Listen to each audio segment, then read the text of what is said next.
नमस्कार जय जगन्नाथ दर्शक बंधु एसपी एस्ट्रोलॉजी ओडिशा चैनल प्रसारित मासिक राशिफल कार्यक्रम को आपको स्वागत। दर्शक बंधु आज आम आलोचना करवा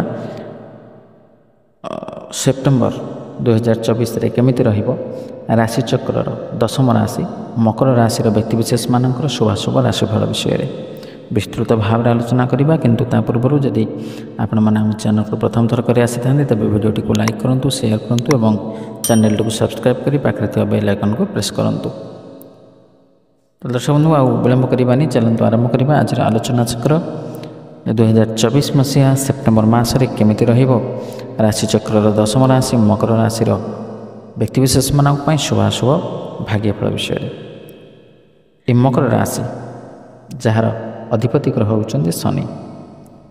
मकर राशि शुभवार शुक्रवार शनिवार घातवार मंगलवार। शुभ संख्या 3, 6, 8। शुभ रंग नील हलदिया कला। ए मकर राशि व्यक्तिविशेष मानकर स्वभाव विषय सामान्य रूप से जानी रखा। एमाने धीर विचक्षण क्लेशयुक्त पुत्रवान राजप्रिय कृपालु सत्यवान बदान्य शुभग आलस्ययुक्त और विस्तीर्ण कटियुक्त होइथांती। मकर राशि जन्मित लोकंक पई एही मास उत्थान पतन रे परिपूर्ण होगाकू जाउछि। विशेषकर स्वास्थ्य संबंध में आपनकु उभय ज्ञानी एवं यत्नवान होगाकू पड़िबो। स्वास्थ्य संबंधी समस्या एही मासरे आपनकु असुविधा पकाई पारे। आपणकर क्यारियर कथा जदि आम आलोचना करवा तेबे मास आरंभ में क्यारियर उत्थान पतन घटिबो।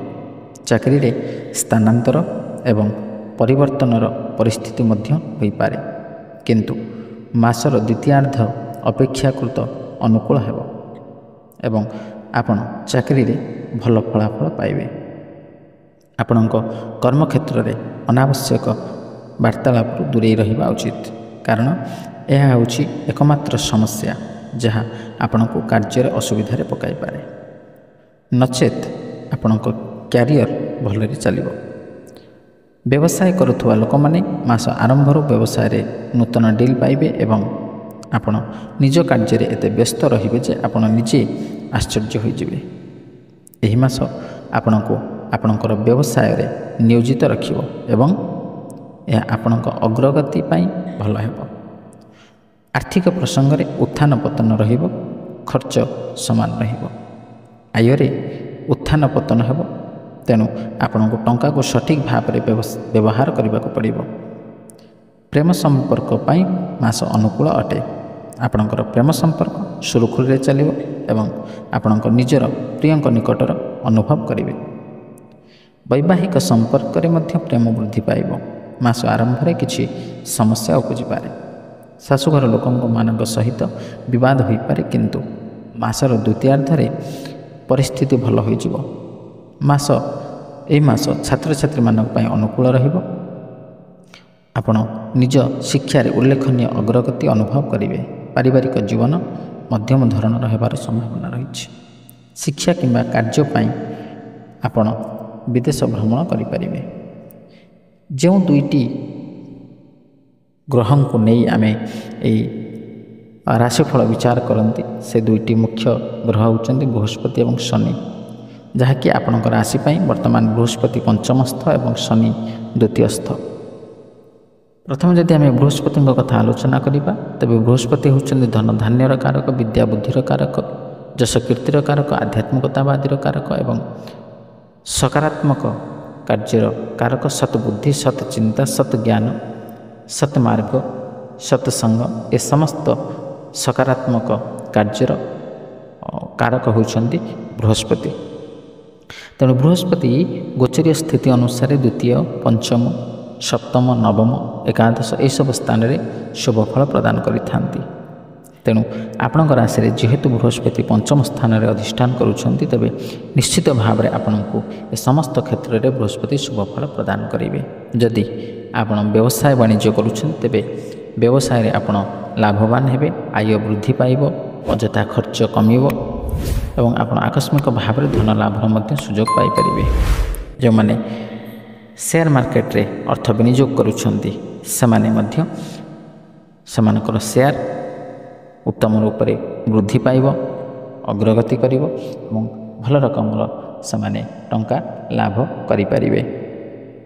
ଯଦି ଆମେ ଆଧ୍ୟାତ୍ମିକତାବାଦୀଙ୍କ କଥା ଆଲୋଚନା କରିବା, ତେବେ ଆଧ୍ୟାତ୍ମିକତାବାଦୀ ଲୋକମାନେ ଏହି କ୍ଷେତ୍ରରେ ଆଧ୍ୟାତ୍ମିକ କ୍ଷେତ୍ରରେ ତାଙ୍କର ମନୋନିବେଶ କରିବେ, ଆଗ୍ରହ ବଢ଼ିବ ଏବଂ ସେମାନେ ପୂଜା ଅର୍ଚ୍ଚନାରେ ସମୟ ଅତିବାହିତ କରିବେ। ବିଦ୍ୟାର୍ଥୀମାନେ ଏହି ସମୟ ମଧ୍ୟରେ ବିଦ୍ୟାରେ ଆଗ୍ରହୀ ହେବେ ଏବଂ ଧ୍ୟାନ କେନ୍ଦ୍ରିତ ମଧ୍ୟ କରିବେ।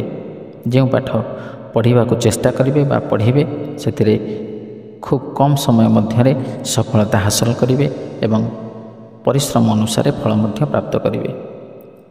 ଏବଂ ଶାରୀରିକ ଦୃଷ୍ଟିରୁ ଯଦି ଆମେ ବିଚାର କରିବା, ତେବେ ଏ ସମୟରେ ଶାରୀରିକ ସୁସ୍ଥତା ରହିବ, କିନ୍ତୁ ଅନ୍ୟାନ୍ୟ ଗ୍ରହମାନଙ୍କର ସଂଯୁକ୍ତିକୁ ବିଚାର କଲେ ଶରୀର ପ୍ରତି ଆପଣଙ୍କୁ ଏ ମାସ ଧ୍ୟାନ ଦେବାକୁ ପଡ଼ିପାରେ। ଦ୍ୱିତୀୟରେ ଯଦି ଆମେ ଶନିଙ୍କ କଥା ଆଲୋଚନା କରିବା, ତେବେ ଶନି ହେଉଛନ୍ତି ଆପଣଙ୍କ ରାଶି ପାଇଁ ଦ୍ୱିତୀୟ ଭାବରୁ। ସାଧାରଣତଃ ଆମେ ଧନର ବିଚାର କରିଥାନ୍ତି ଏବଂ ସକାରାତ୍ମକ କାରକର ବିଚାର ଆମେ କରିଥାନ୍ତି, କିନ୍ତୁ ଦ୍ୱିତୀୟ ଭାବରେ ଶନି ରହିଥିବାରୁ ଆପଣଙ୍କୁ ନିଶ୍ଚିତ ଭାବରେ ଏ ସାମାନ୍ୟ ରୂପରେ ଅଶୁଭ ଫଳ ପ୍ରଦାନ କରିବେ। କାରଣ ଶନି ଗୋଚରୀୟ ସ୍ଥିତି ଅନୁସାରେ ତୃତୀୟ, ଷଷ୍ଠ, ଦଶମ ଏବଂ ଏକାଦଶ ସ୍ଥାନରେ ଶୁଭ ଫଳ ପ୍ରଦାନ କରିଥାନ୍ତି। ତେଣୁ ଯେହେତୁ ଶନି ଦ୍ୱିତୀୟ ସ୍ଥାନରେ ଅଛନ୍ତି, ତେବେ ପ୍ରାୟତଃ ଆପଣଙ୍କୁ କର୍ମକ୍ଷେତ୍ରରେ ସମସ୍ୟା ଆସିପାରେ। ଆପଣ ଉଚ୍ଚପଦସ୍ଥ କର୍ମଚାରୀଙ୍କ ଠାରୁ ଆପଣ ସାମାନ୍ୟ ରୂପରେ ଅସମ୍ମାନିତ ହୋଇପାରନ୍ତି, ନିର୍ଯାତିତ ହୋଇପାରନ୍ତି ବା ଆପଣଙ୍କର କାର୍ଯ୍ୟଦକ୍ଷତା ସେମାନଙ୍କୁ ପସନ୍ଦ ଆସିନପାରେ। ସେହି କାରଣରୁ ଆପଣ କର୍ମକ୍ଷେତ୍ରରେ ସାମାନ୍ୟ ସମସ୍ୟା ଅନୁଭବ କରିପାରିବେ। ଏବଂ ଯେଉଁମାନେ ନୂତନ ଭାବରେ କର୍ମପ୍ରାପ୍ତି ନିମନ୍ତେ ଆପ୍ଲାଏ କରୁଛନ୍ତି, ସେମାନଙ୍କ ପାଇଁ ମଧ୍ୟ ଏ ସମୟଟି ଏତେ ମାତ୍ରାରେ ଶୁଭପ୍ରଦ ହୋଇନପାରେ। ତେଣୁ ଏ ସମୟ ମଧ୍ୟରେ ବାରମ୍ବାର ଚେଷ୍ଟା କରନ୍ତୁ। ପ୍ରଥମ ଥର ଚେଷ୍ଟାରେ ସଫଳତା ନ ପାଇଲେ ମଧ୍ୟ ବାରମ୍ବାର ଚେଷ୍ଟା କରନ୍ତୁ, ନିଶ୍ଚିତ ଭାବରେ ସଫଳତା ହାସଲ କରିବେ। କାରଣ ଶନି ହେଉଛନ୍ତି ସତ୍ୟର ଦେବତା, ନ୍ୟାୟର ଦେବତା। ଯଦି ଆପଣ ନ୍ୟାୟ ମାର୍ଗରେ ଅଛନ୍ତି, ସତ୍ରେ ଅଛନ୍ତି, ତାହେଲେ ନିଶ୍ଚିତ ଭାବରେ ଆପଣଙ୍କୁ ଶନି ଶୁଭ ଫଳ ପ୍ରଦାନ କରିବେ। ତାହେଲେ ଦର୍ଶକ ବନ୍ଧୁ, ଏଇ ଯେଉଁ ବିସ୍ତୃତ ଭାବରେ ଆମେ ଆଲୋଚନା କଲେ ଶୁଭାଶୁଭ ଫଳ ବିଷୟରେ, এই ଅଶୁଭ ଫଳ କଥା ଯେଉଁ ଆମେ ଆଲୋଚନା କଲେ, ସେ ଅଶୁଭ ଫଳକୁ ପରିତ୍ୟାଗ କରି ଶୁଭ ଫଳ ପ୍ରଦାନ କରିବା ନିମନ୍ତେ ଆମେ କେତେ ଗୁଡ଼ିଏ ପ୍ରତିକାର ବିଷୟରେ ମଧ୍ୟ ଆଲୋଚନା କରିବା। ଏ ପ୍ରତିକାର ଗୁଡ଼ିକ ହେଉଛି, ଆପଣ ଶନିଙ୍କର ପ୍ରତିକାର ପାଇଁ ଆପଣ ମୁଖ୍ୟତଃ ଦକ୍ଷିଣକାଳୀଙ୍କୁ ଦର୍ଶନ କରନ୍ତୁ ବା ଦକ୍ଷିଣକାଳୀଙ୍କୁ ଶନିବାର ଦିନ ସାମାନ୍ୟ ପୂଜା ଅର୍ଚ୍ଚନା କରନ୍ତୁ ବା ମାର୍ଜନା କରନ୍ତୁ।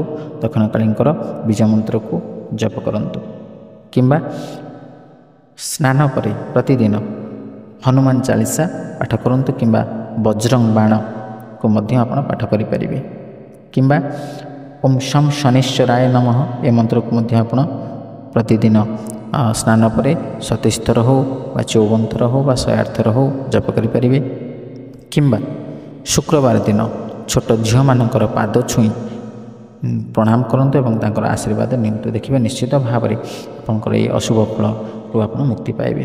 ତାହେଲେ ଦର୍ଶକ ବନ୍ଧୁ, ଆଶା କରେ ଭିଡ଼ିଓଟି ଭଲ ଲାଗିଥିବ। ଯଦି ଭଲ ଲାଗିଛି ତ ଭିଡ଼ିଓଟିକୁ ଲାଇକ୍ କରନ୍ତୁ, ସେୟାର କରନ୍ତୁ ଏବଂ ଆପଣଙ୍କର ସୁଚିନ୍ତିତ ମତାମତ ଦେବାକୁ ଜମାଇବା ଭୁଲନ୍ତୁନି। ତାହେଲେ ଆଜି ପାଇଁ ବିଦାୟ ଦିଅନ୍ତୁ। ରହିଲି, ନମସ୍କାର, ଜୟ ଜଗନ୍ନାଥ।